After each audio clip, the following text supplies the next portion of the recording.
સુરતમાં શ્વાનના ખસીકરણ મામલે વિવાદ હવે ઉકેલાયો।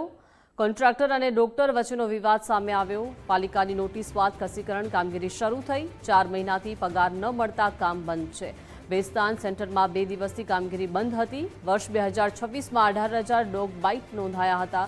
7 દિવસમાં 200 કેસ સામે આવ્યા। હડકવાના લક્ષણ ધરાવતા શ્વાનની ફરિયાદમાં વધારો થયો છે। 3,506 શ્વાન પકડાયા છે અત્યાર સુધી। ત્યારે ખસીકરણ કામગીરી બંધ થતા લોકોમાં આક્રોશ છે। તંત્રની દરમિયાનગીરી બાદ આજે કામગીરી ફરી શરૂ કરવામાં આવી છે। બર્થ કંટ્રોલનો પ્રોગ્રામ બંધ હતો। કોન્ટ્રાક્ટર અને ડોક્ટરનો ઇન્ટરનલ ઇસ્યુના કારણે એ પ્રોગ્રામ બંધ હતો। એને નોટિસ ફટકારવામાં આવેલી છે। હાલ એમને એ પ્રોબ્લેમ સોલ્વ થઈ ગયો છે। આજે બપોરે 4 વાગ્યાથી એ ઓપરેશનની કામગીરી કન્ટિન્યુ છે।